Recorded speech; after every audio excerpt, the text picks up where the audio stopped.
4월 6일 수요일 시카고 윈TV 미주 한 뉴스입니다. 공항 검색대에서 신속한 프로세싱을 위해 Transportation Security Administration, 즉 TSA가 전국 공항을 대상으로 938개의 3차원 CT 스캐너를 설치합니다. 이미 오헤오 공항에서는 시범적으로 사용해 온 것으로 알려진 3D 스캐너는 비행기 안에 가지고 들어가는 가방 속에 무기나 폭발물이 있는지를 신속히 검사하는 데 사용해 왔습니다. TSA는 향후 수년에 걸쳐 7억 8,120만 달러를 들여 이 스캐너를 전국 주요 공항에 확대 설치할 것이라고 밝혔습니다. 그렇게 되면 캐리언 가방 안에 들어있는 컴퓨터나 액체 용기 그리고 기타 물품들을 굳이 꺼내 검색대에 올릴 필요가 없게 됩니다. 성수기가 오기 전 올 여름까지는 첫 38개의 CT 스캐너가 설치될 예정입니다. TSA 소속 데이빗 페코스키는 여행객들이 가방 속 물품을 일일이 꺼내지 않고 신속하게 검색 프로세스를 끝낼 수 있도록 최선의 장비를 확대 설치하는 것이라고 설명했습니다. 그동안 대부분의 공항에서는 2차원의 스캐너가 사용되어 가방 속의 전자기기나 각종 아이템 등을 확실히 식별하는 데 한계가 있었습니다.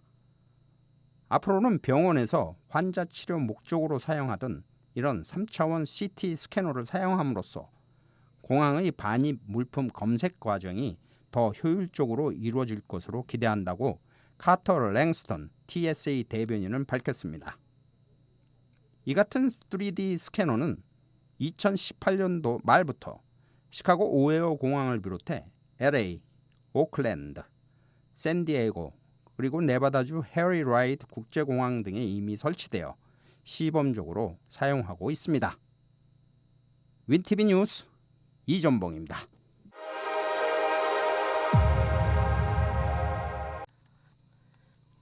바이든 행정부는 연방융자에 대한 상환을 8월 31일까지 늦춘다고 5일 밝혔습니다.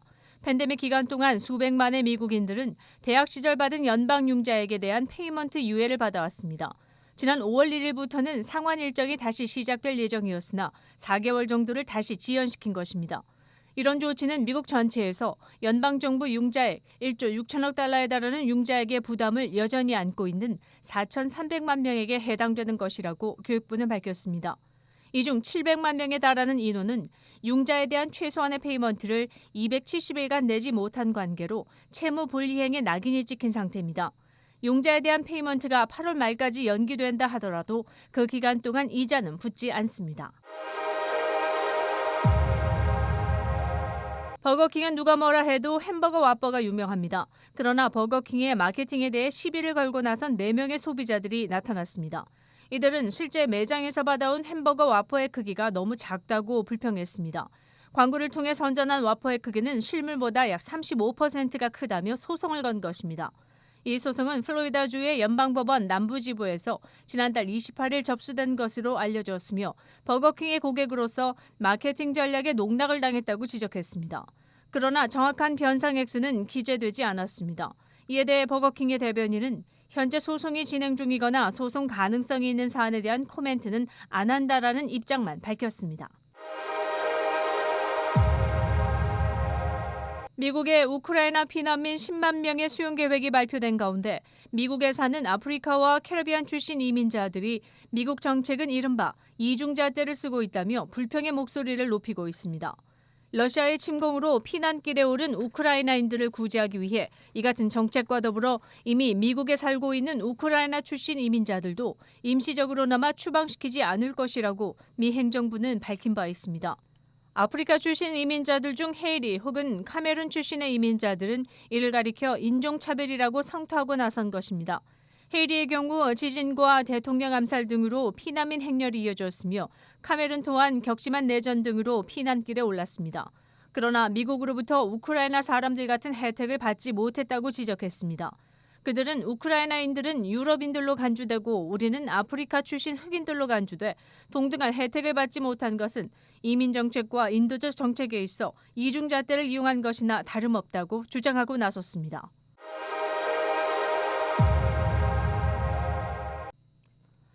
마크 마일리 미군 장성이 오직 한 가지 푸틴을 막을 수 있는 방법은 우크라이나에 군대를 파병하는 것이라고 연방하원 군사 커미티에 출석해 말했습니다.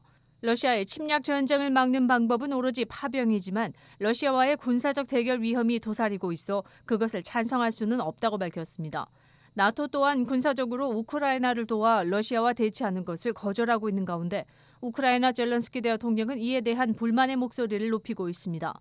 바이든 대통령 또한 군사적 개입은 러시아와 세계 3차 대전까지 일으킬 가능성을 염두에 두고 극구 반대를 하고 있습니다.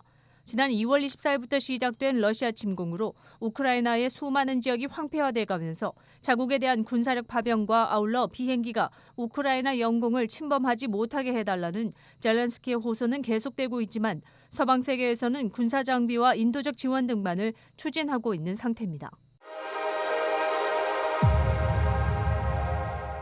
러시아의 전쟁 발발 40일이 경과하면서 평화협정도 지지부진해지는 상태에서 미국은 러시아에 대한 추가 제재를 실시한다고 6일 밝혔습니다. 푸틴의 딸은 물론 두 개의 러시아 대형은행, 고위급 외교관들의 부인과 딸, 그리고 이미 블랙리스트에 이름이 올라간 러시아 안보담당 카운슬 멤버 등이 추가 제재를 받게 됐습니다. 이런 조치는 서방 7개국 연합과 공동으로 펼치는 것으로 최근 우크라이나 수도 키이우와 인근 도시 부차에서 저지른 러시아 군인들의 민간인들에 대한 만행에 따른 것입니다. 이는 우크라이나인들에 대한 대량 학살 양상으로 진행되는 것이라고 관주되면서 국제적 리더들은 거리에 죽은 주민들의 시체들이 질비한 것 등이 분명한 전쟁 범죄라고 규정하고 제재의 고삐를 더욱 잴 것이라고 공언하고 있습니다.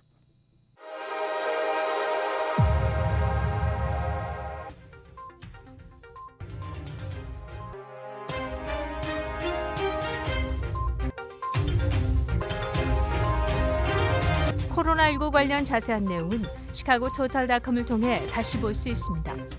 윈TV 채널 24.5와 MCTV 채널 24.6 방송은 안테나를 이용한 공중파 방송을 통해 시청할 수 있습니다.